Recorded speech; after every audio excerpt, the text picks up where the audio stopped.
हरे कृष्णा। तो आज हम कृष्ण की ओर पुस्तक से तीसरा अध्याय सर्वत्र और सदा कृष्ण दर्शन, इस अध्याय का आज तीसरा दिन है।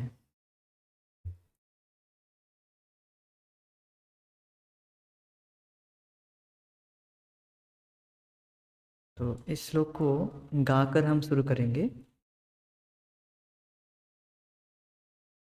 ईशावास्यम इदं सर्वं यत्किंच जगतां जगत् त्वेन त्यक्त्वेन भुञ्जीथा मा गृधः कश्चिज्घ्नम्।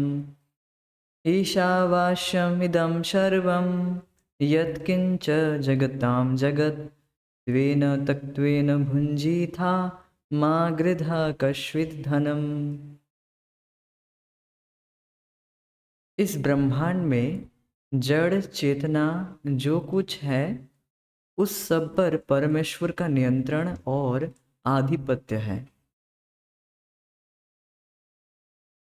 मनुष्य को वही वस्तु ग्रहण करनी चाहिए जो ईश्वर ने उसकी आवश्यकता के अनुसार उसे दी है। दूसरी वस्तुओं को यह भली भांति जानते हुए कि वे किसकी है, स्वीकार नहीं करना चाहिए।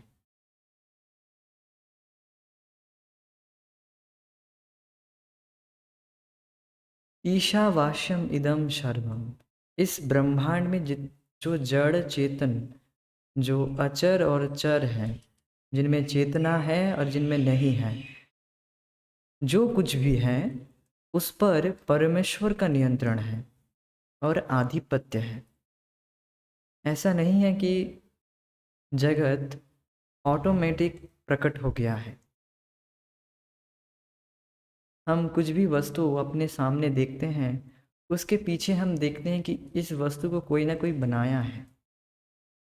जैसे ये माइक हुआ, ये लैपटॉप हुआ, तो इस तरह से हर वस्तु को हम जब देखते हैं तो हम कल्पना कर लेते हैं कि हाँ, तो हम ये दिमाग में रख ही लेते हैं कि इसके पीछे कोई ना कोई इंजीनियर या कोई ना कोई क्रिएटर होगा ही। किसी डिज़ाइन को देखते हैं तो इसके पीछे देखते हैं डिज़ाइनर है कोई। तो इसी तरह से यह जगत भी कोई ब्लास्ट से नहीं नहीं आया है। ये बिल्कुल मूर्खता है। किसी भी वस्तु को सृष्टि करने के लिए, बनाने के लिए क्रिएट करना पड़ता है, अर्थात वस्तुओं को जोड़ना पड़ता है। वस्तुओं को बिखर देने से, अर्थात ब्लास्ट के द्वारा वस्तु की सृष्टि नहीं होती है। तो यह बिल्कुल मूर्खता है। इस जगत के पीछे एक बहुत ही बड़े मस्तिष्क है, अर्थात बिग ब्रेन है, नॉट बिग बैंग। तो वह बिग ब्रेन है परमेश्वर भगवान श्री कृष्ण। तो इस तरह से हमें देखना होगा कि हर वस्तु भगवान का दिया है, भगवान ने बनाया है, और हम जीव भी भगवान से आए हैं। अर्थात चेतन और अचेतन, चेतन और जड़, हर वस्तु जो कुछ भी है उस पर परमेश्वर का नियंत्रण और आधिपत्य है। मनुष्य को वही वस्तु ग्रहण करनी चाहिए जो ईश्वर ने उसकी आवश्यकता के अनुसार उसे दी है। बहुत महत्वपूर्ण बात है। हमें जो कुछ ईश्वर के द्वारा मिली है उसी में संतुष्ट रहना चाहिए, और गृहस्थ को तो दान देना भी चाहिए। अर्थात जो धन हमें मिल रहा है भगवान की कृपा से, उस धन को भगवान की सेवा में लगाना चाहिए। आप पूछ सकते हैं कि जो भगवान सब कुछ देने वाले हैं उनको क्यों देना चाहिए? बिल्कुल देना चाहिए, क्योंकि इस तरह से हम अपना प्रेम प्रस्तुत करते हैं। जैसे एक छोटा बच्चा अपने माता पिता उसकी सारी ज़रूरतें पूर्ण करते हैं माता पिता। किंतु बच्चा देखा जाता है, जो लॉलीपॉप या कोई चॉकलेट के माता पिता उसे देते हैं, तब देखा जाता है बच्चा भी फिर से अपने माता पिता को चॉकलेट आदि देते हैं।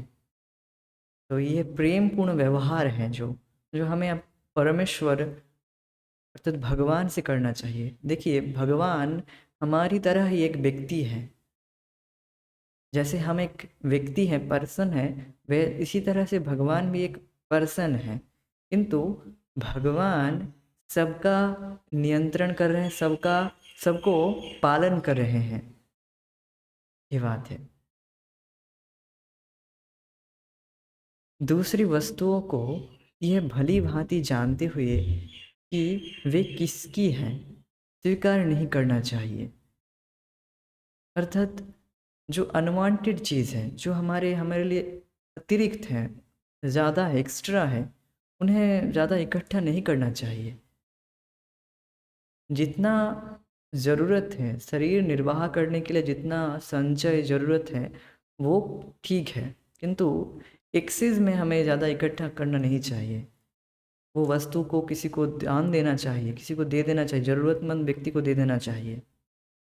घर में एक भी वस्तु रखना नहीं चाहिए जो अनवांटेड हो, उससे मोह बढ़ता है।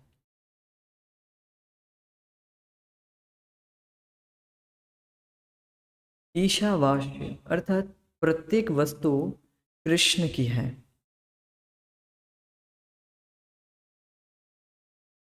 यह भावना फिर से जागृत करनी चाहिए, केवल व्यक्तिगत स्तर पर ही नहीं, अपितु राष्ट्रीय और अखिल ब्रह्मांड के स्तर पर भी तभी शांति स्थापित होगी। ये बात है। तो देखिए, हमें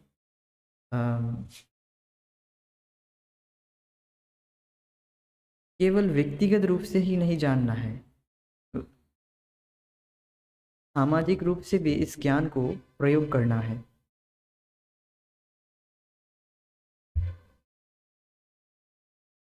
प्रत्येक वस्तु कृष्ण की है। प्रत्येक वस्तु, हर वस्तु कृष्ण की है। इस तरह से अगर हम देखते जाएंगे तो कभी भी व्यक्ति मोह में नहीं पड़ेगा, उस पर आसक्त नहीं होगा। ये बात है। हम प्राय मानवतावादी एवं परोपकारी कार्य करने की मनोवृत्ति दर्शाते हैं।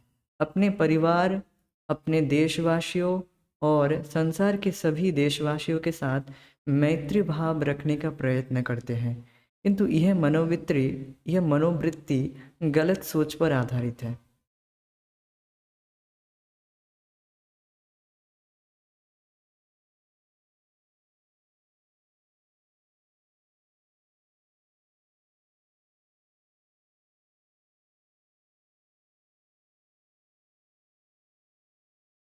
तो देखिए, परिवार में देखा जाता है, कोई एक व्यक्ति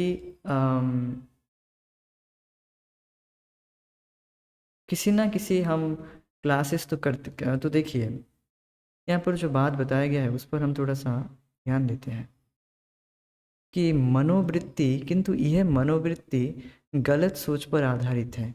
कौन कौन सा मनोवृत्ति?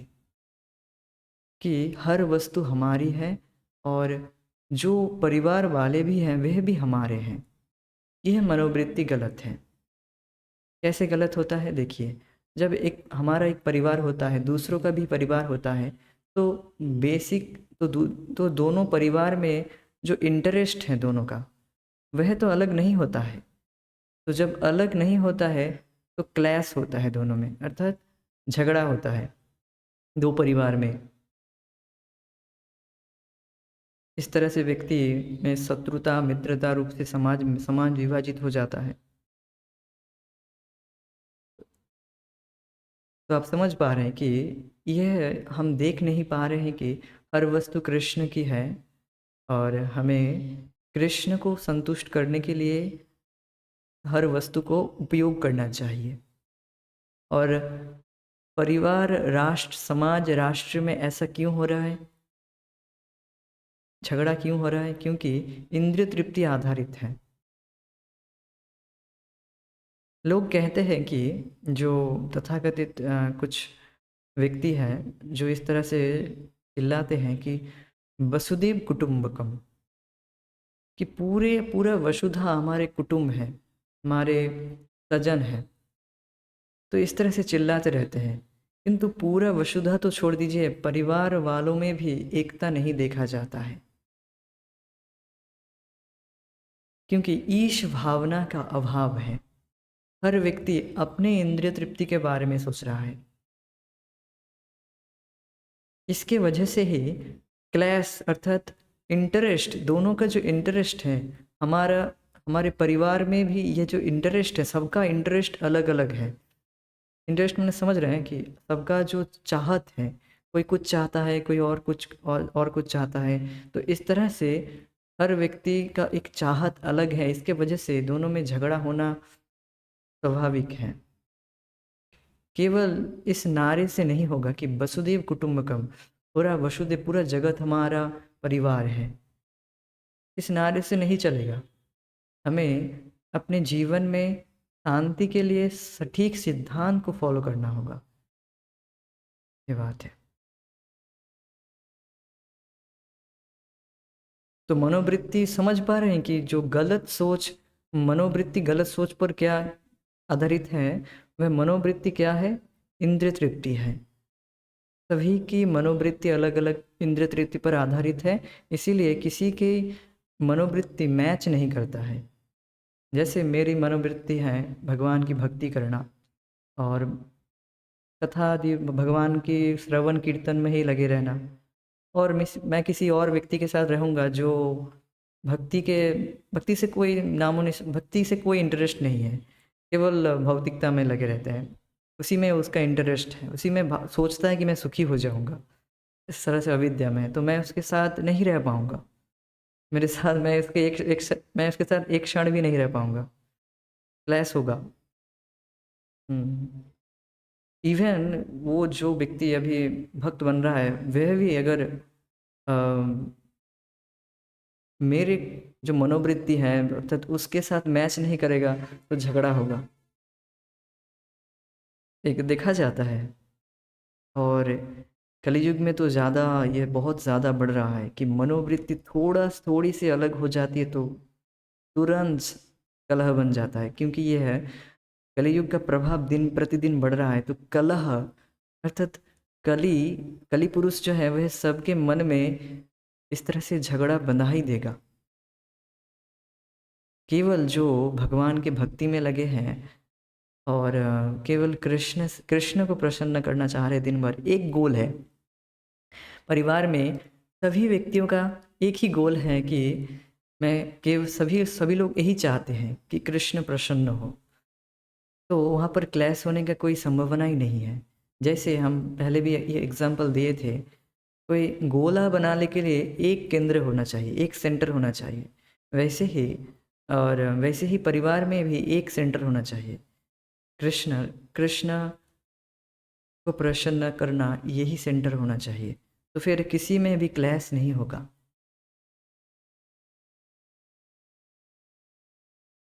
बात है, हमारे वास्तविक मित्र केवल श्री कृष्ण ही हैं, और यदि हम अपने परिवार, राष्ट्र या समस्त विश्व को लाभ पहुंचाना चाहते हैं, तो हमें उन्हीं के लिए कार्य करना होगा।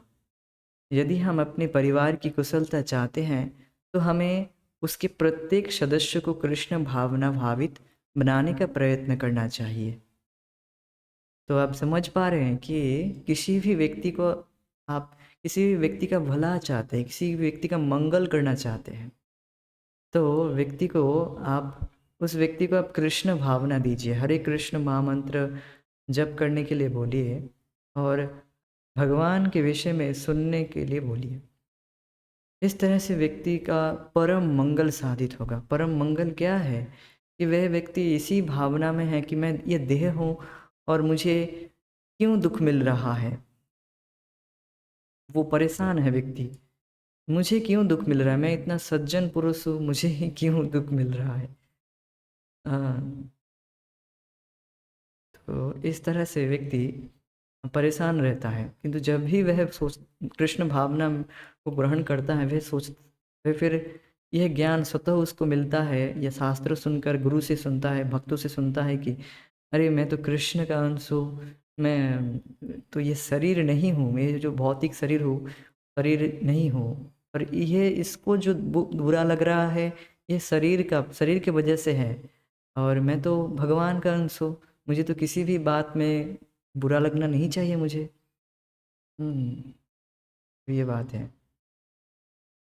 तो व्यक्ति जब भगवान की भक्ति में पूरी तरह से सुखी रहेगा, तो और बाहर कुछ भी डिस्टर्बेंस हो उसमें कुछ ध्यान नहीं देगा। He will avoid everything, not interested at all. तो क्या करना होगा, जैसे एक मछली को पानी के संपर्क में आने से ही वो स्वतः उसका जो स्वतंत्रता है, उसका जो सुख है वह स्वतः आ जाता है, ऑटोमेटिक आ जाता है। और इसी तरह से पूरे परिवार में जितने जीव हैं अर्थात जितने लोग हैं उनको सबको पानी में डालना होगा। पानी में डालना मतलब सबको भगवान की भक्ति में लाना होगा, तब जाके सभी सुखी होंगे। ये बात है।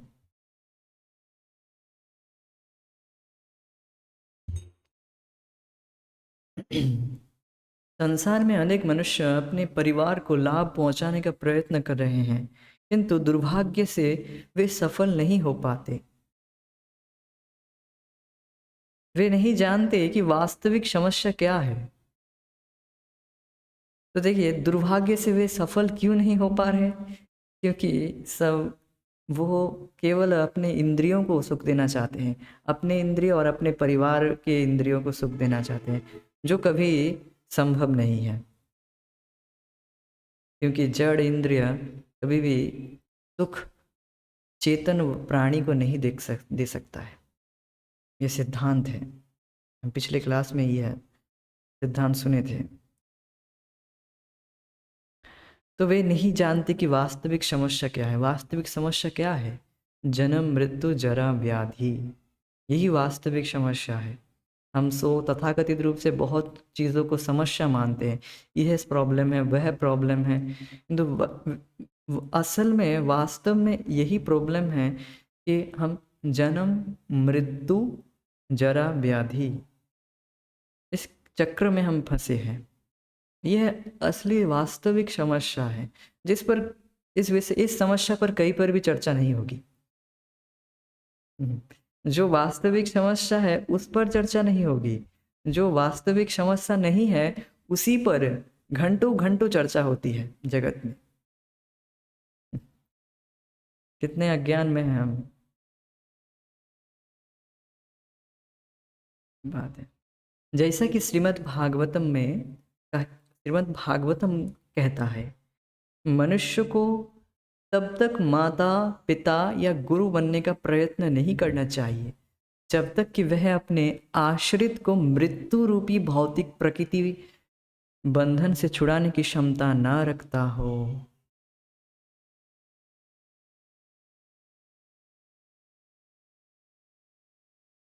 तो देखिए, तो आप प्रश्न करेंगे जो माता पिता गुरु भगवान की भक्ति नहीं बता पाते, भगवान की भक्ति करो, कृष्ण भावनामृत के विषय में नहीं जानते हैं, तो क्या उनको माता पिता बनना नहीं चाहिए? तो बात तो है, नहीं बनना चाहिए, किंतु अब बन भी गए। जैसे हम देखा जाता है, अभी पेरेंट्स लोग जो पढ़ाई लिखाई उतना नहीं जानते, अपने बच्चे को ट्यूशन भेजते हैं, है कि नहीं? ट्यूशन भेजते हैं, जितने पढ़ाई लिखाई नहीं किए माता पिता, फिर भी बच्चे को तो ट्यूशन भेजते हैं। वैसे ही माता पिता को चाहिए कि वह अपने बच्चे को ये और अपने आप को भी ट्यूशन भेजे। एटलीस्ट बच्चों को ट्यूशन भेजना चाहिए, अर्थात ट्यूशन मतलब हरी कथा जहाँ पर चर्चा हो रही है वहाँ पर भेजना चाहिए। ये बात है। तो अब कोई कोई पेरेंट्स प्रश्न कर सकते हैं कि हम बच्चे को फोर्स तो नहीं कर सकते हैं ना, उसके लिए वो बच्चा तो रिवॉल्ट कर लेगा अर्थात विद्रोह कर लेगा। अगर हम बच्चे को फोर्स करेंगे कि अरे तुम जप करो, कथा सुनो, फोर्स तो नहीं कर सकते हैं ना, तो ऐसा कह सकते हैं। किंतु देखिए, हम तथाकथित शिक्षा के लिए बच्चे को कितना कितना फोर्स करते हैं, इवन पीटते भी हैं। आज यहाँ पर कौन है जो क्लास 8 तक नहीं पिटा है? यहाँ पर कोई भक्त हैं क्या जो बिल्कुल मार नहीं खाए हैं या अभी भी खा रहे हैं? जो बच्चे लोग हैं पढ़ रहे हैं अभी। तो देखा जाता है कि कितने कितने पिटाई होती है हमें पढ़ाई के लिए। तो वहाँ पर तो फोर्स हो ही रहा है। वहाँ पर तो नहीं कहते कि हाँ हमें तो बहुत अच्छा लगता है पढ़ाई करना। ऐसा तो बहुत ही रेयर लोग हैं जो ऐसा कहते हैं। और वो भी उनका भी ओपिनियन है, वो अच्छा नहीं लगता, बस कर्तव्य रूप से करते हैं। हम्म। ऐसे देखा ही जाता है कि सभी को पूछा जाए तो आप क्यों पढ़ाई कर रहे हैं? कुछ जॉब लग जाए बस इसके लिए पढ़ रहे हैं, नहीं तो कोई ज़रूरत नहीं थी, कोई नहीं पढ़ता। तो वहाँ पर भी देखा जा रहा है कि हम फोर्सफुली कार्य कर रहे हैं। ऐसा नहीं कि हमें बहुत सुख मिल रहा है, बहुत आनंद मिल रहा है, ऐसा नहीं है। तो ऐसे ही हमें थोड़ा फोर्स भगवान की भक्ति में, जहाँ पर असीमित बेनिफिट मिल रहा है, वहाँ पर लगाना चाहिए। मेरे कहने का अर्थ है कि वहाँ पर फोर्स करना चाहिए बच्चे को, थोड़ा फोर्स करना चाहिए। जैसे हम तथाकथित शिक्षा के लिए कितना फोर्स करते हैं माता पिता, कितना मार पीट कर नर्सरी में भेजते हैं। नहीं जाना चाहता, कितना जिद करता है बच्चा, रोता रहता है कि नहीं जाएंगे स्कूल, नहीं जाएंगे। फिर भी उसे धक्का देकर स्कूल भेजा जाता है कि नहीं? भेजा जाता है ना? तो इसी तरह से थोड़ा तो पुश करना चाहिए। देखिए, मार पीट कर भक्ति नहीं होगी, भक्ति स्वतः होती है, किंतु फिर भी बच्चा अभी छोटा है, वह इस ज्ञान को बहुत आसानी से ग्रहण कर पाएगा। जितना ज़्यादा एंगेज हो जाएगा ब्रेन, मन, उतना कम, उतना समय, उतना कठिन होगा भगवान के विषय में समझने के लिए। प्रहलाद महाराज तो कहते हैं 5 साल की उम्र से हमें भगवत भक्ति के अनुसरण करना चाहिए। उस समय व्यक्ति का जो बुद्धि है वह बिल्कुल फ्रेश रहता है, तो वह भगवान की भक्ति, कृष्ण तत्वों को अच्छे से समझ पाता है। और बाद में जो भी भक्ति में आते हैं, थोड़ा डिफिकल्टी होते हैं समझने में, क्योंकि बहुत सारे ब्रेन ऑलरेडी, बुद्धि जो है ऑलरेडी कहीं ना कहीं फंसा हुआ है। तो ऐसा सोचना नहीं चाहिए कि हमारे बच्चे कि भक्ति कराएंगे तो बच्चे छोड़ देंगे कहीं, हम घर छोड़ देंगे, घर, तो ऐसा नहीं सोचना चाहिए। तो देखा जाता है कि बच्चे को पढ़ाने के लिए कितने कितने दूर भेजते हैं व्यक्ति, तो वहाँ पर भी तो छोड़ते हैं। और ऐसा देखा जाता है कि बच्चे को नौकरी कहीं अमेरिका मिल गया तो बिल्कुल पेरेंट को भूल ही जाते हैं, कोई इतना महत्व नहीं देते हैं, ऐसे देखा ही जाता है। हाँ है, पेरेंट्स हैं, कोई अपने घर में है और बच्चा अमेरिका में है, वहाँ पर भी तो बिल्कुल छूट है, वहाँ पर भी तो कुछ केयर नहीं देते हैं बच्चे, दिखाया जाता है। मैं कुछ ब्लैंकेट रूल नहीं बोल रहा हूँ, सभी के लिए नहीं बोल रहा हूँ, ऐसा ज़्यादातर होता है, वो बात बोल रहा हूँ।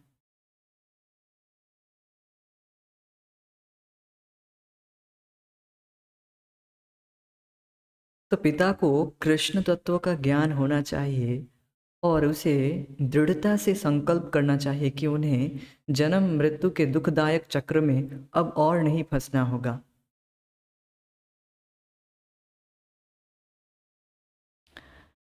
किंतु ऐसा करने के पहले उसे स्वयं दक्षता प्राप्त करनी होगी। यदि वह कृष्ण भावनामृत में ऐसी दक्षता प्राप्त कर लेता है, तो वह न केवल अपने बच्चों की सहायता करता है, अपितु अपने समाज और राष्ट्र की भी सहायता कर सकता है। तो देखिए, कोई भी एक व्यक्ति अगर कृष्ण भावना भावित हुआ, तो वह केवल अपना ही भला नहीं करता, पूरे समाज, पूरे राष्ट्र का भला करता है।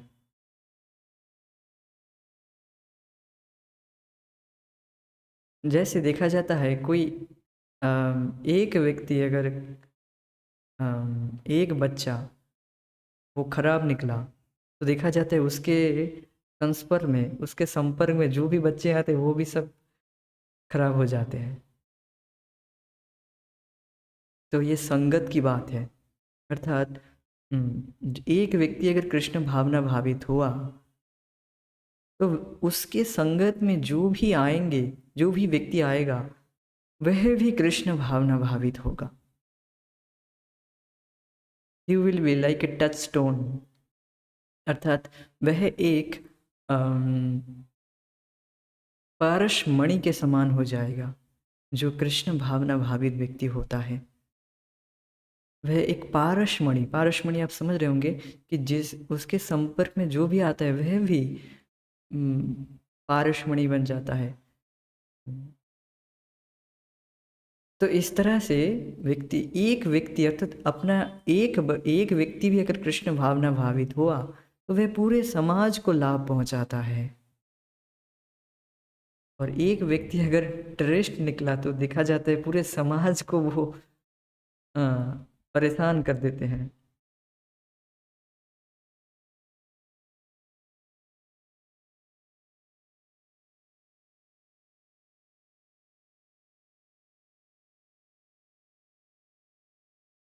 जी, आप क्या प्रश्न कर रहे हैं कि प्रश्न आया है, भक्त ने क्या प्रश्न किया है?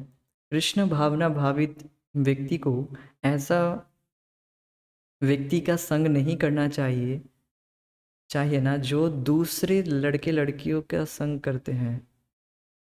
जी हाँ, असद संग त्याग यही वैष्णवाचार, अर्थात यही वैष्णव एटिकेट है कि हम असत अर्थात जो भौतिक वार्तालाप करते हैं उनका संग नहीं करना चाहिए।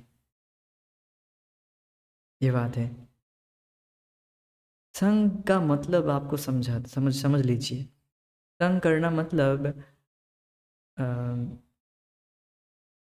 उनके क्वालिटीज़ को ग्रहण करना, उनके गुणों को ग्रहण करना।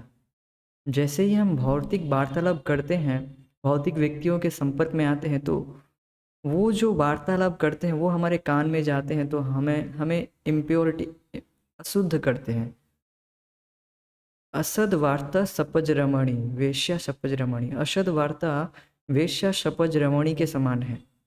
जो कुत्ता खाने वाला वेश्या है उसके समान है। इसलिए भक्त को हर वक्त इससे बचना चाहिए। असद वार्ता में कभी लिप्त नहीं होना चाहिए। वो असद वार्ता अर्थात जो कृष्ण से संबंधित नहीं है वह वार्ता वह कथा वेश्या कुत्ते खाने वाली वेश्या के समान है, जो कुत्ता खाती है। हाँ, तो बहुत ही भयानक है, बहुत ही डेंजरस है। भक्त को तो संग करना नहीं चाहिए किसी अभक्त का, किंतु जो अभक्त है वो अगर भक्तों का संग करना चाहे तो अवश्य संग देना चाहिए। संग देना मतलब तो वह अगर इंटरेस्टेड है कृष्ण के बारे में सुनने के लिए तो उसे बोलना चाहिए, और कुछ प्रसाद एटलीस्ट प्रसाद तो दे ही सकते हैं ना। वो भी नहीं तो हरे कृष्ण बोल के ही वहां से निकल जाना चाहिए। उसके कान में हरे कृष्ण पड़ता है तो सुकृत बन जाता है। अब वो कभी ना कभी भक्ति में आएगा धीरे धीरे। तो ये बात है। तो इस तरह से संग दे सकते हैं किंतु संग लेना नहीं है हमें। जो भक्त नहीं है उनका संग नहीं करना है, किंतु जो अभक्त है जो वो हमारा संग करना चाहे अर्थात हमारे साथ कुछ कृष्ण के बारे में डिस्कस करना चाहेंगे, कृष्ण से जानना चाहेंगे, कृष्ण के बारे में या भक्ति के बारे में जानना चाहेंगे कि क्या है। आप लोग तो बड़े आनंद दिखते हैं, ऐसा पूछते हैं जो भक्त लोग हैं। वो हम लोगों को पूछते हैं कि आप लोग तो बहुत सुखी दिखते हैं, बहुत ही खुशहाल दिखते हैं, इतना चमक रहता है आप लोगों के चेहरे में। तो वो भी जानना चाहते हैं ऐसा क्या है। तो फिर हम लग जाते हैं उनको कृष्ण के बारे में बोले, आप भी भक्ति कीजिए, हरे कृष्ण मंत्र जपिए, हाँ आपका मन भी शांत होगा। और भौतिक वार्तालाप बिल्कुल कम कर दीजिए, जितना हो सके कृष्ण के बारे में सुनिए। धीरे धीरे सब पूरा जो जीवन का ट्रेजेक्टरी है वह बदल जाएगा। तो ये बात है। तो प्रश्न बिल्कुल सही है कि हमें अभक्तों का संग नहीं करना चाहिए, किंतु जो अभक्त हैं वो अगर हमारे संग करना चाहते हो तो हमसे कुछ सुनना चाहेंगे तभी हमें उनको टाइम देना होगा। अदरवाइज हरे कृष्णा बोल के वहाँ से निकल जाना चाहिए, क्योंकि नहीं तो हमारी ही फिर घाटा होगा। ये बात है।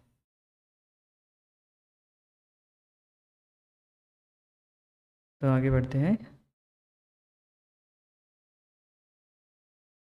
किंतु यदि वह स्वयं अज्ञान से बंधा हुआ है तो वह दूसरे को कैसे मुक्त करा सकता है। अर्थात जो माता पिता गुरु बने हैं, अगर वह खुद ही अज्ञान से बंधे हुए हैं उनका खुद का ही इंटरेस्ट है कि मांस आदि खाना, तो बच्चे को भी वही खिलाएंगे।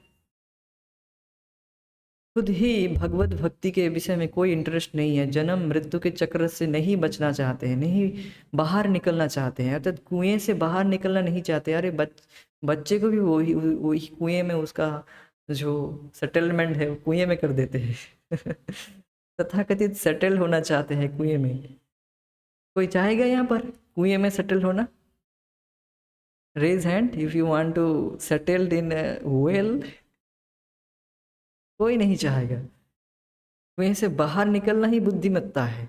और इसी में तो हम अज्ञान में फंसे हैं कि हम इस जगत में सेटल हो जाएंगे, शादी करके बच्चे पैदा करके आदि आदि एटसेट्रा एटसेट्रा। तो देखिए गृहस्थ में ठीक है, जो वो विषय में मैं नहीं जा रहा हूँ, गृहस्थ ब्रह्मचारी इसमें नहीं जा रहा हूँ। हम सोचते हैं कि इस तरह से हम सेटल्ड हो जाएंगे, इस तरह से हम सुखी हो जाएंगे। देखिए किसी भी आश्रम को ग्रहण करने का मतलब यह है कि हम भगवत भक्ति में आगे बढ़े। उसमें क्या हम कंफर्टेबल हैं भक्ति में, तो ठीक है वो आश्रम ग्रहण करना चाहिए। किंतु यह भावना नहीं रखना चाहिए कि हम इस जगत में सेटल हो जाएंगे, हम इस जगत में ही सुखी हो जाएंगे। तो ये अज्ञान है। और परिवार वालों, जो व्यक्ति इस तरह से अज्ञान में है, वो कैसे दूसरों को बचाएगा? वो खुद ही कुएं से बाहर नहीं निकलना चाहता, तो वो दूसरों को कैसे निकालेगा? या फिर जो व्यक्ति कुएं से बाहर है वो ही एक्चुअली बचा सकता है व्यक्ति को जो कुएं में फंसे हुए हैं। अर्थात मेरे कहने का यह मतलब है, ऐसे देखा जाता है जगत में कोई जो अंधा जथांधे उपनीय मानेयम, अर्थात जो गुरु बने हैं समाज के, तो कल्ट कोट एंड कोट जो गुरु हैं वो अंधे हैं, और उनके पीछे भी जो चल रहे हैं वह भी अंधे हैं। तो अंधे व्यक्ति जो एक अंधा व्यक्ति अगर गड्ढे में गिरने जा रहा है, उसके पीछे पीछे जितने भी अंधे व्यक्ति हैं वह भी सब एक साथ गड्ढे में गिर जाएंगे। अर्थात अंधा यथांधे उपनीय मानियम, अर्थात जो लीडर है जिसको हम गुरु माने हैं वह भी अंधे हैं, और जो उनका अनुसरण कर रहे हैं वे भी अंधे हैं, वे कभी पूछ नहीं रहे। जो अंधा व्यक्ति लीडर है वो ये बता भी नहीं रहा कि मैं अंधा हूँ। यह और एक इल्यूजन है। हाँ, वो व्यक्ति बता भी नहीं रहा है कि अरे मुझे फॉलो मत करो, मैं अंधा हूँ। किंतु जगत में देखा जाता है सभी लोग चाहते कि अरे मुझे फॉलो करो, मैं ही गुरु हूँ, मैं ही समाज का गुरु हूँ, मैं जो बोल रहा हूँ इसको अगर तुम फॉलो करोगे तो तुम सुखी हो जाओगे। तो इस तरह से बेवकूफ़ बना रहे, खुद भी अंधे हैं और जो समाज के लोग जो है तथाकथित हैं वो भी अंधे हैं, तो उनको भी बता नहीं रहे कि मैं अंधा हूँ। इस तरह से जो पीछे वाला जो व्यक्ति है वो भी नहीं बता रहा है उसके पीछे वाले व्यक्ति को कि मैं भी अंधा हूँ। हाँ, अर्थात मैं भी इस अज्ञान में फंसा हूँ, मुझे मत फॉलो करो। जो भगवत भक्त हैं उनको शरण लो, उनकी शरण में जाओ, वो निकालेंगे। तो यहाँ पर आप देख सकते हैं कि चेन पकड़े हुए है एक व्यक्ति, जो आगे वाला, हाँ जो शर्ट में यहाँ पर पहने हुए हैं जो आगे वाले, तो पीछे पीछे जो चेन पकड़े हुए हैं वो सब एक ही गड्ढे में गिरते जा रहे हैं। इस तरह से एक परंपरा चालू हो रहा है अभी कलयुग में। तो ये परंपरा अर्थात ये जो अज्ञान का जो परंपरा है, अंधा अंधा अंधा परिवार अर्थात अंधों का जो परंपरा है वो बढ़ता जा रहा है। माता पिता अर्थात हमारे जो माता पिता हैं वह भी अपने माता पिता को फॉलो करते आए हैं कि वो भी देख रहे हैं कि इंद्रिय तृप्ति कर रहे हैं और जगत में सुखी होना चाह रहे हैं, और इस तरह से हम भी फॉलो कर रहे हैं अपने माता पिता को कि जॉब मिल जाए, शादी कर लो, फिर बस सेटल हो गए, अर्थात जगत में सुखी हो जाओगे। किंतु वो भी सुखी नहीं हुए, हम भी सुखी नहीं हुए, इसी झगड़े टंटे में फंस गए। इस तरह से एक चेन लगातार चल रहा है, और इस चेन को ब्रेक कौन करता है? जब एक भक्त का जन्म होता है परिवार में, तब वह अपने पूरे पूरे चेन को वह ब्रेक कर देता है। और फिर अगर सोचिए इस बीच में अगर एक व्यक्ति जो जन्म ले लिया है भक्त, और वह अंधा नहीं है, वह उसको वो उसे दिव्य चक्षु मिला है, उसे ज्ञान चक्षु मिला है, तो वो सबको बताएगा अरे अरे यहाँ से निकलो, तुम सब गड्ढे में गिरने वाले हो। तो वो तो बचाएगा ना, जो ज्ञानी पुरुष है वो तो बताएगा दूसरों को कि आप सब गड्ढे में गिरने जा रहे हैं, आप वहाँ पर मत जाइए। तो देखा तो इस तरह से जो एक भक्त है वह पूरे परिवार, समाज, इस तरह से पूरे जगत को बचा सकता है।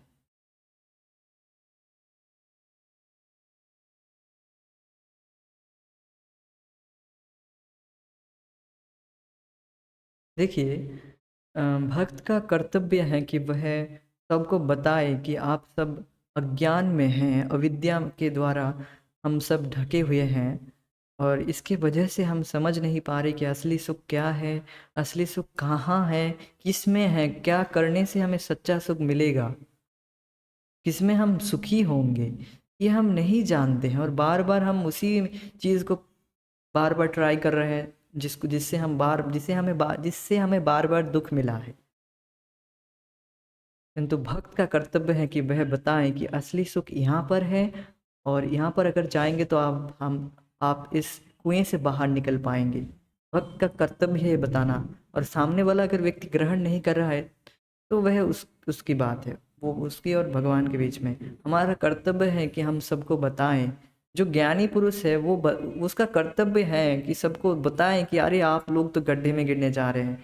उसका ये कंपेशन है, अर्थात ये दया है भक्त उन लोगों के प्रति जो गड्ढे में गिरने जा रहे हैं। अगर वह बताएगा भी नहीं, अरे मुझे तो पता चल गया कि मैं कैसे जगत से निकलना है, अब किसी को नहीं बोलना है, चुपचाप रहना है, वो भी मात्सर्य से गिर हो जाएगा, प्रभावित हो जाएगा, अर्थात ईर्ष्या से प्रभावित हो जाएगा।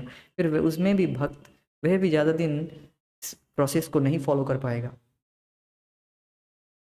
भगवत भक्ति का प्रोसेस आप अगर फॉलो कर रहे हैं तो दूसरों को भी बताना होगा इसके बारे में, तब आप मात्सर्यता, इनवियसनेस से मुक्त होंगे। प्रभुपाद जी कहते हैं कि आप दो बात सुनिए और दो बात बताइए दूसरों को। आपको ज़्यादा ज्ञान नहीं है तो आप स्पष्ट रूप से बोल दीजिए कि मुझे नहीं पता है, आप किसी सीनियर से पूछिए। हम ये दो बात अपने हरि कथा से, अपने सीनियर डिवोटी से सुने हैं, और ये दो बात आपको भी मैंने बताया, आप भी फॉलो कीजिए, आपका भी लाभ होगा। तो ये प्रभुपाद जी कहते हैं इस तरह से। ज़्यादा फिलोसफी नहीं भी जाने हैं फिर कोई बात नहीं, हमें दो बात सुनना है और दो बात ही बोलना है। ये बात है। वास्तव में कोई भी व्यक्ति मुक्त नहीं है, प्रत्येक व्यक्ति भौतिक प्रकृति के अधीन है।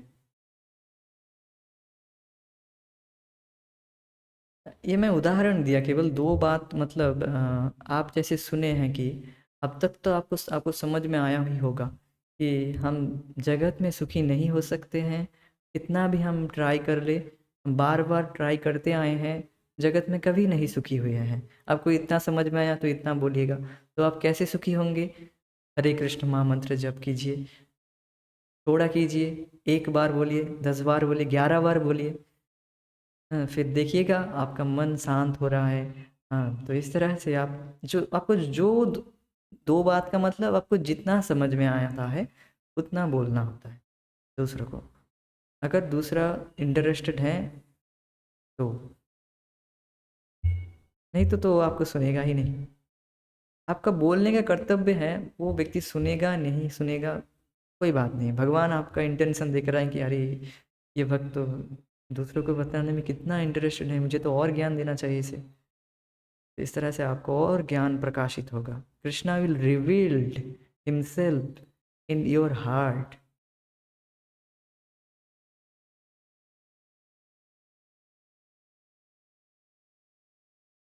तो हम क्या पढ़ रहे थे? प्रत्येक व्यक्ति भौतिक प्रकृति के अधीन है, परंतु जो श्री कृष्ण की शरण में आ गया है उसे माया छू नहीं सकती। बहुत महत्वपूर्ण बात है, सुनिए। समस्त मनुष्य में वही मुक्त मनुष्य है। यदि कोई व्यक्ति सूर्य के प्रकाश में खड़ा है तो उसके अंधकार में होने का प्रश्न ही नहीं उठता, किंतु यदि कोई व्यक्ति कृत्रिम प्रकाश में है तो वह प्रकाश टिमटिमा कर बुझ भी जा सकती है। श्री कृष्ण सूर्य के समान है, वे जहां भी विद्यमान है वहां अंधकार और अज्ञान के होने का प्रश्न ही नहीं उठता। बुद्धिमान महात्मा लोग इस बात को समझते हैं, तो समझने का प्रयास कीजिए। हमें किसकी शरण शरण में अर्थात किस व्यक्ति से सुनना है वो बात बताया जा रहा है। अर्थात जो व्यक्ति भगवान का भक्त है, जो व्यक्ति केवल भगवान कृष्ण की ही शरण ग्रहण किए हैं, अनन्य रूप से भगवान का भजन कर रहा है, अर्थात जो भगवान का भक्त है, रियल असली भक्त है, शुद्ध भक्त है, अर्थात एस्पायरिंग डिवोटी नहीं कि मुझे आप एक एस्पायरिंग डिवोटी से भी सुन सकते हैं, किंतु जो व्यक्ति भगवान की भक्ति कर रहा है भक्ति पाने के लिए, उनसे अब सुने तो बेटर है। किंतु देखिए जो अब यहाँ पर जो बात बताया गया है, जो भक्ति की थोड़ा सा भी अनुशीलन कर रहा है, वह भी माया से मुक्त है।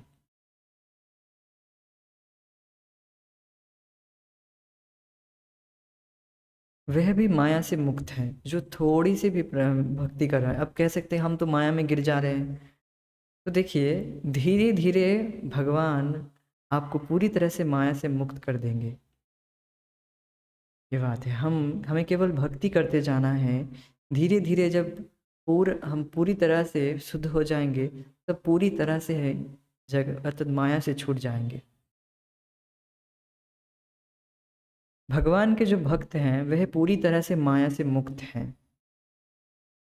और जो भक्त अब कह सकते हैं कि अब जो भक्त बन रहे हैं, अर्थात जो एस्पायरिंग डिवोटीज हैं, अर्थात हम जो अब कथा आदि कर रहे हैं, हम अभी एस्पायरिंग डिवोटी हैं। अर्थात अभी हम पूरी तरह से भक्त बने नहीं हैं, भक्त का वेश धारण किए हैं और भक्त बनने का प्रयास कर रहे हैं। उनको कहते हैं एस्पायरिंग डिवोटी। अर्थात हम सभी अभी एस्पायरिंग डिवोटी हैं, अर्थात भक्त होना चाहते हैं। हम सुने हैं कि भक्त होकर ही हम सुखी हो सकते हैं। भक्त्या माम अभिजानाति यावन जश्चास्मि तत्वतः ततो माम ततो गत्वा, इस तरह से श्लोक है कि जो व्यक्ति भक्त होता है, भक्ति करता है, वही मुझे जानता है और इसे जानकर क्या लाभ होता है, वह इस जन्म मृत्यु के चक्र से बाहर निकल जाता है। तो कौन नहीं चाहेगा भक्त होने का। इस तरह से आप अगर सुनेंगे कि भक्ति के द्वारा हम कृष्ण को जान सकते हैं, और ये जानने का जो प्रोसेस है, इससे ही आप भगवान के धाम लौट जा रहे हैं। तो ये बात है। तो जो भक्त होने का हम जो प्रयास कर रहे हैं, अर्थात हम अभी एस्पायरिंग डिवोटी हैं, हम भक्त होने का प्रयास कर रहे हैं, भक्त बने नहीं है पूरी तरह से। जब भगवान के प्रति पूरी तरह से भाव प्रस्तुत हो जाएगा, अर्थात पूरी तरह से हमारा हृदय का जो मल है, मनोमल है, वह पूरी तरह से साफ हो जाएगा, भगवान के प्रति प्रेम जागृत होगा, तब हम पूरी तरह से भक्त बन जाते हैं। वैसे तो चैतन्य चरितामृत में चैतन्य महाप्रभु कहते हैं, जो व्यक्ति एक बार भी मेरा नाम लिया है उसे वैष्णव मानो, वह वैष्णव है। जो एक बार भी भगवान का नाम लिया है वह वैष्णव है। और जो निरंतर नाम ले रहा है, उसके चरण में जाकर हमें भजना चाहिए, अर्थात उससे हमें इंस्ट्रक्शन लेना चाहिए। और भी बात बोलते हैं, इस तरह से वो वैष्णव की कैटेगरी किए हैं, श्रेष्ठ वैष्णव, श्रेष्ठतर, उसमें हम बाद में चर्चा करेंगे। किंतु यहाँ पर जो बात बताई गई है उस पर प्रकाश डालना चाहता हूँ। यहाँ पर बात बताया गया है कि जो भगवान का भक्त है उसे माया कभी नहीं छू सकती है। जिस तरह से अगर कोई व्यक्ति सूर्य के सामने खड़ा हो जाएगा तो अंधकार उसे छू भी नहीं सकता है, इसी तरह से जो भगवान का भक्त है उसे माया कभी नहीं छू सकता है। अर्थात श्रील प्रभुपाद जी और पूर्ववर्ती आचार्य वर्ग, वह भगवान के शुद्ध भक्त हैं।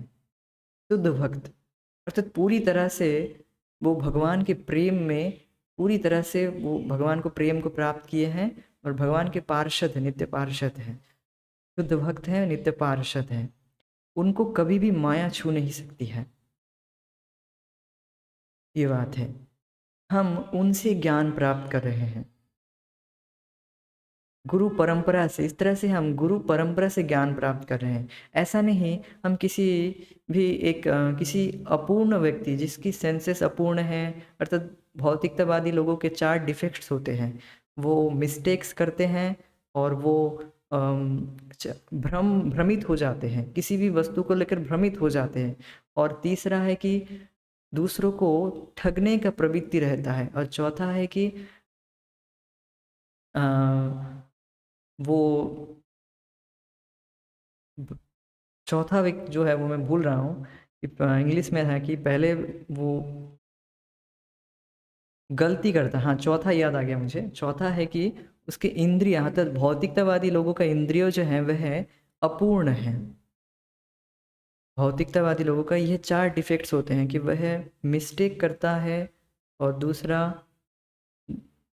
दूसरों को ठगने की प्रवृत्ति रहती है, तीसरा है कि वो भ्रमित हो जाता है, किसी भी वस्तु को देखकर भ्रमित हो जाता है, चौथा है कि उसके इंद्रियां अपूर्ण होती है। ये 4 डिफेक्ट्स रहती ही है, किंतु जो भगवान के भक्त हैं उनमें ये डिफेक्ट्स नहीं रहती है। वो क्योंकि वह पूर्ववर्ती आचार्य जो ज्ञान भगवान से आया है वो ज्ञान को ही प्रस्तुत करते हैं, इसलिए उसमें तो कोई डिफेक्ट्स होने का मतलब ही नहीं है, क्योंकि वो ज्ञान तो भगवान से आ रहा है गुरु परंपरा के द्वारा। और जो भी इस ज्ञान को ग्रहण करता है वह भी माया से मुक्त हो जाता है। तो ये बात है। अर्थात आप यहाँ पर पूछ रहे थे कि जो अभी हम जो भक्त बनने का प्रयास कर रहे हैं, हम तो पूरी तरह से माया से मुक्त नहीं हैं। हाँ देखिए, माया से मुक्त होने का यही स्विच है कि जब तक हम कृष्ण से संबंधित कार्य कर रहे हैं, कृष्ण को प्रसन्न करने के लिए कार्य करते हैं, तब तक हम माया से मुक्त हैं। ज्यों ही हम कृष्ण से इतर कुछ वार्ता करना चाहते हैं, कुछ देखना चाहते हैं, अरे बहुत हुई भक्ति, अब थोड़ा सा कुछ और भी होना चाहिए, इस तरह का जो मनोभाव जब तक आएगा तब तक हम पूरी तरह से भक्त नहीं बने हैं।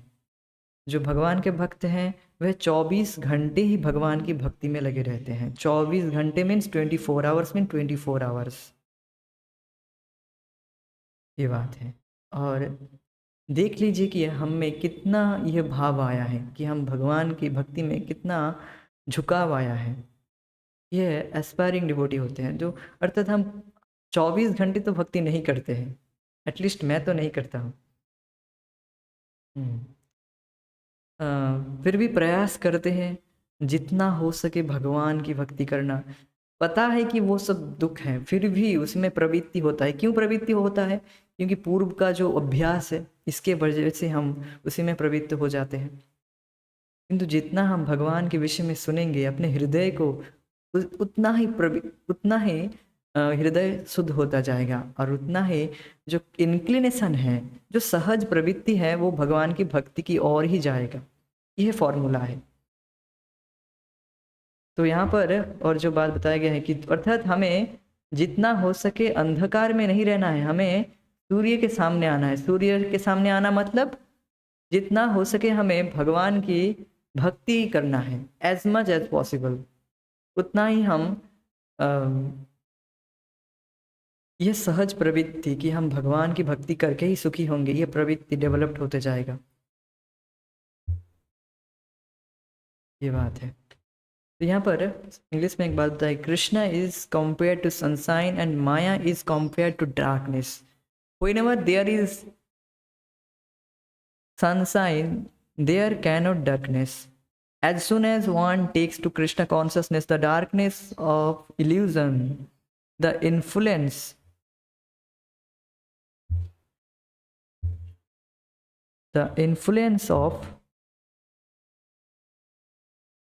of the external energy will immediately vanish.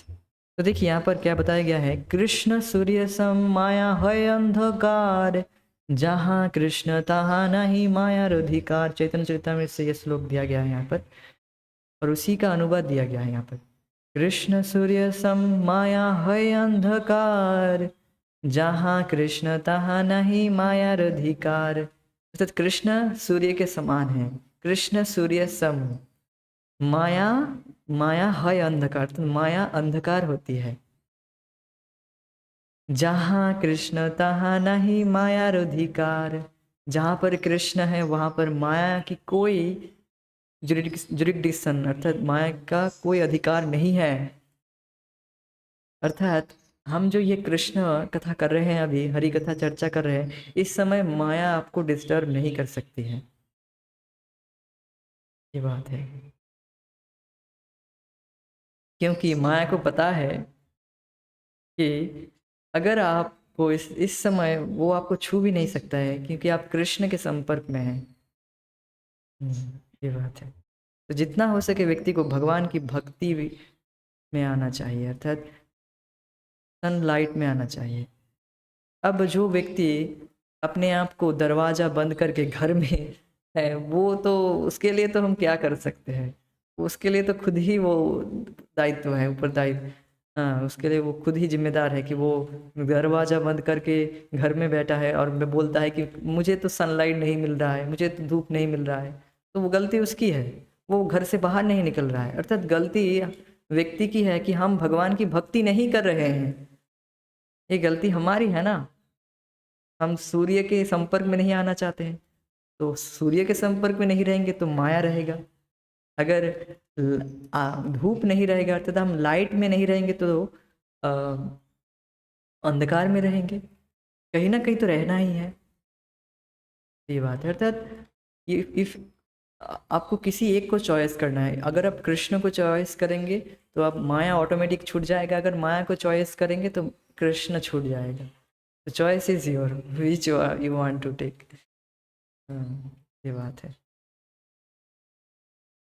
और एक बात यहाँ पर बताया गया है कि कृत्रिम रूप से अगर हम किसी के से कृत्रिम लाइट का शरण लेंगे, कृत्रिम बल्ब का शरण लेंगे, आश्रय लेंगे, तो वो तो कुछ दिन तक चलेगा, किंतु फिर वह बंद हो जाता है। जैसे देखा जाता है आज का जो आजकल देखा जाता है, जो एलईडी लाइट्स है उसमें गारंटी दिया जाता है 2 साल का, फिर वो गारंटी नहीं देते हैं। क्या 2 साल के बाद भी वो गारंटी देते हैं? या फिर किसी किसी बल्ब में 1 साल का भी गारंटी देते हैं कि लाइट खराब हो जाएगा तो फिर आपको फिर से नया बल्ब देंगे। तो उसमें तो एक लिमिटेड है ना, 2 साल भी तो एक लिमिटेड ही हुआ ना। किंतु सूर्य हर वक्त उसमें स्वतः रोशनी रहता है। अर्थात हमें भगवान की भक्ति की ही आश्रय लेना है, कोई और साधन नहीं ग्रहण करना है। वो कृत्रिम बल्ब के समान है, कुछ समय तक चलेगा फिर टिमटिमा कर बंद हो जाएगा, फिर आप रहो अंधकार में। तो यहाँ पर श्लोक दिया गया है, देखिए। अहम सर्वस्य प्रभवो मत्त सर्व प्रवर्तते इति मत्वा भजन्ते मां बुधा भां समन्विता। अहम सर्वस्य प्रभवो मत्त सर्व प्रवर्तते इति मत्वा भजन्ते मां बुधा भां समन्विता। फिर से एक बार। अहम सर्वस्य प्रभवो मत्तः सर्वं प्रवर्तते इति मत्वा भजन्ते मां बुधा भाव समन्विता। यह है भगवत गीता का जो चतुश्लोकी भगवत गीता है। सार रूप में जो भगवत गीता है, 4 श्लोक के चतुश्लोकी भगवत गीता कहते हैं, उसमें से एक श्लोक है यह, बहुत महत्वपूर्ण श्लोक है। मैं समस्त आध्यात्मिक तथा भौतिक जगत का कारण हूँ, भगवान कृष्ण बोल रहे हैं। जो बुद्धिमान यह भली भांति जानते हैं, वे मेरी प्रेमा भक्ति में लगते हैं तथा हृदय से पूरी तरह मेरी पूजा तथा हृदय से पूरी तरह मेरी पूजा में तत्पर होते हैं। भगवद गीता 10.8। अहम सर्वस्व प्रभवो, भगवान कृष्ण बोल रहे हैं, अहम मैं सर्वस्व सभी का प्रभु हूँ, मैं सभी को कंट्रोल कर रहा हूँ। अहम सर्वस्व प्रभवो मत्तः सर्व प्रवर्तते, प्रभु है, ऐसा नहीं कि किसी का पालन नहीं कर रहे हैं, सबका पालन भी मैं ही कर रहा हूँ और मुझसे ही सब कुछ आया है। मत्तः सर्व प्रवर्तते अर्थात मैं ही सभी वस्तुओं का वस्तुओं को भी प्रवर्तन अर्थात क्रिएट भी मैं ही करता हूँ। इति मत्वा भजन्ते माम, इस तरह से जो मुझे जाना है, इति मत्वा भजन्ते माम बुधा भाव समन्विता, इस तरह से जो बुद्धि योग से अर्थात भक्ति योग से वो जो मुझे जाना है वही मेरा भजन करता है। अर्थात भगवत गीता कोई पूरी तरह से रट लेता है, अरे मैं तो 45 मिनट में पूरा भगवत गीता बोल सकता हूँ। तो देखा जाता है क्या वह भगवत गीता को जी रहा है, क्या वह भगवान की भक्ति कर रहा है? अगर नहीं तो वह बिल्कुल भी भगवत गीता को समझा नहीं। यहाँ पर लास्ट में बताया गया है कि जो व्यक्ति इस तरह से जानता है वह भगवान का भजन करता है। इति मत्वा भजन्ति माम है, जो इस तरह से जानता है, जो इस तरह से जिसे समझ में आया है कि हाँ सभी वस्तुओं का प्रभु, सभी कुछ का प्रभु भगवान है, सभी कुछ भगवान दे रहे हैं, तो मैं भगवान की पूजा नहीं करूंगा तो किसकी करूंगा? तो इस तरह से जिसे सिंपल रूप से पता चला है, सिंपल रूप से जिसे समझ में आ गया है, वो भगवान का भजन करेगा, अर्थात भगवान की भक्ति करेगा, भगवान की सेवा करेगा। और केवल ज्ञान के रूप में तथाकथित ज्ञान इकट्ठा करने के इंटेंशन से, उद्देश्य से केवल भगवत गीता को पूरी तरह से रट लिया है, वह भगवत गीता को नहीं समझा है। तो देखा जाता है कि जीव गोस्वामी जो महान आचार्य हुए, उनका जो टीकाएं, उनकी जो टीकाएं हैं, उसके ऊपर बीएचयू में एक अर्थात बीएचयू यूनिवर्सिटी में एक पूरी तरह से एक डिपार्टमेंट है। तो उस डिपार्टमेंट में क्या सभी लोग भक्त हैं, भगवान कृष्ण के भक्त हो गए हैं? नहीं, केवल तथाकथित ज्ञान, तथाकथित केवल रटने के लिए पढ़ लेते हैं। देखा जाता है चैतन्य चरितमृत जो सर्वश्रेष्ठ ग्रंथ माना जाता है उसमें भी पीएचडी कर लेते हैं लोग, किंतु भगवान के भक्त नहीं बने हैं। तो क्या लाभ हुआ ये सब पढ़ने का? आप एक श्लोक को भी नहीं समझ पाए, एटलीस्ट जो एक श्लोक को समझ पाया होगा वो भगवान की भक्ति में लग जाएगा। तो ये बात है, अर्थात भगवान की सेवा करेगा वह। इस श्लोक में बुध शब्द प्रयुक्त हुआ है जो बुद्धिमान या विद्वान मनुष्य का निर्देश करता है। उसका लक्षण क्या है? वह जानता है कि श्री कृष्ण इस संपूर्ण सृष्टि के उद्गम हैं। वो तत्व तो यह जाने हैं कि श्री कृष्ण ही इस जगत संपूर्ण सृष्टि के उद्गम है और मुझे उन्हीं के शरण में जाना है। वह समझता है कि वह जो कुछ भी देखता है वह श्री कृष्ण से उत्पन्न हुआ है। इस भौतिक जगत में यौन जीवन सबसे महत्वपूर्ण तत्व है। महत्वपूर्ण तत्व मतलब इस सेंस में नहीं कि यही जीवन का लक्ष्य है, ऐसा नहीं। अर्थात जो भौतिक जगत है वह इसी सुख के पीछे, सब पूरा भौतिक जगत इस क्षणिक सुख के पीछे टिका हुआ है, इसी को महत्वपूर्ण मानते हैं, जो कि बिल्कुल ही क्षणिक है और बिल्कुल तुच्छ माना जाता है, हेय माना जाता है।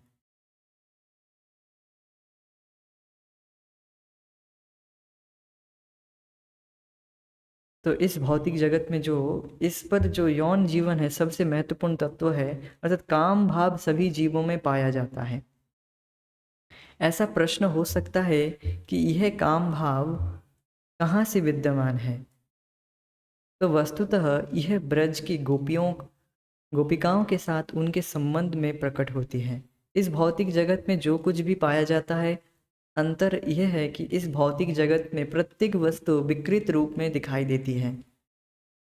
कृष्ण में यह सारी वृत्तियां एवं उनका प्राकट्य अपने शुद्ध रूप में आध्यात्म के संबंध में पाई जाती है। जो इस बात को तत्वतः पूर्ण ज्ञान में जानता है वह श्री कृष्ण का शुद्ध भक्त बन जाता है। तो देखिए क्या बात बताई गई है, देखिए। तो यहाँ पर बुधा भाव समन्विता है, एक शब्द है यहाँ पर, बुधा भाव समन्विता, बहुत बहुत महत्वपूर्ण शब्द है। अर्थात जो बुद्धि से यह समझा है कि सभी कुछ का स्रोत भगवान कृष्ण है, ये जो हवा पानी की व्यवस्था सब भगवान कर रहे हैं, चींटी से लेकर ब्रह्मा सबका पालन भगवान कर रहे हैं। और जो यह देखता है कि अच्छा, इस जगत में जो काम है, वो जो काम है उस वो काम का स्रोत भी भगवान है। इस जगत में जो काम है वह इंद्रिय तृप्ति के आधार पर है। तो जीव चाहता है कि मैं केवल सुख भोगूंगा, इसको काम कहते हैं। और यही शुद्ध रूप से भगवान के धाम में प्रेम के रूप में है। अर्थात जहाँ पर हर व्यक्ति भगवान को सुखी करना चाहता है और भगवान भी अपने भक्त को सुखी करना चाहता है। जहाँ पर लेश मात्र बिंदु मात्र भी काम का संस्पर्श भी नहीं है, ये बात है। किंतु ये जगत जो है, ये जगत भगवान के धाम का, अर्थात भगवान के धाम का विकृत प्रतिबिंब है, परवर्टेड रिफ्लेक्शन है। इसी की वजह से इस जगत में जो भी है वह उल्टा है, वह विपरीत है। जो काम बिल्कुल शुद्ध है, भगवान के सर्वश्रेष्ठ भक्त गोपियाँ भगवान के प्रति प्रस्तुत करते हैं। जो भगवान केवल गोपियाँ, यहाँ पर बताया जाता है भागवत में, गोपियाँ केवल भगवान श्री कृष्ण को संतुष्ट करना चाहती है, केवल उनको प्रसन्न करना चाहती है, अपने लिए कुछ भी नहीं सोचते। ये बात है। भगवान के भक्त भी यही चाहते हैं कि केवल भगवान प्रसन्न हो, ये प्रेम है। और केवल, और जब भी हम ये सोचने लगेंगे कि मेरे सुख विधान होना चाहिए, मुझे सुख मिलना चाहिए, तब ये काम है। और क्योंकि यह जगत भगवान के धाम का, अर्थात स्पिरिचुअल वर्ल्ड का परवर्टेड रिफ्लेक्शन है, विकृत प्रतिबिंब है, इसलिए इसमें यहाँ पर काम होना स्वाभाविक है। आप कह सकते हैं हम अपने भावना को, अगर आप अपने भावना को चेंज कर देंगे कि मैं केवल कृष्ण को सुखी करना चाहूँगा, तो आप इसी मुहूर्त इमीडिएटली आप भगवान के धाम में हैं। अभी now you are now in a Vaikuntha consciousness. आपको कहीं जाने की भी जरूरत नहीं होगी। आप जहाँ पर भी हैं, वहीं से आप भगवान का धाम का सेवन करेंगे। ये बात है। You are in Vaikuntha consciousness, जब ही आप भगवान को प्रसन्न करने के लिए कार्य करेंगे। ये बहुत ही अमेजिंग बात है। ये केवल हमें अपने कॉन्शियसनेस को चेंज करना है।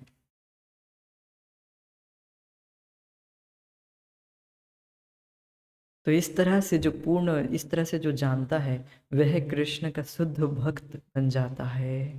शुद्ध भक्त मतलब वे केवल कृष्ण को सुखी करना चाहेगा।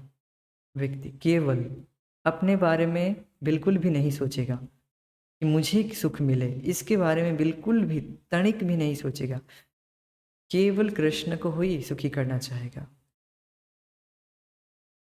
तो इस तरह से जो पूर्ण ज्ञान लाभ करता है वह भगवान का शुद्ध भक्त बन जाता है।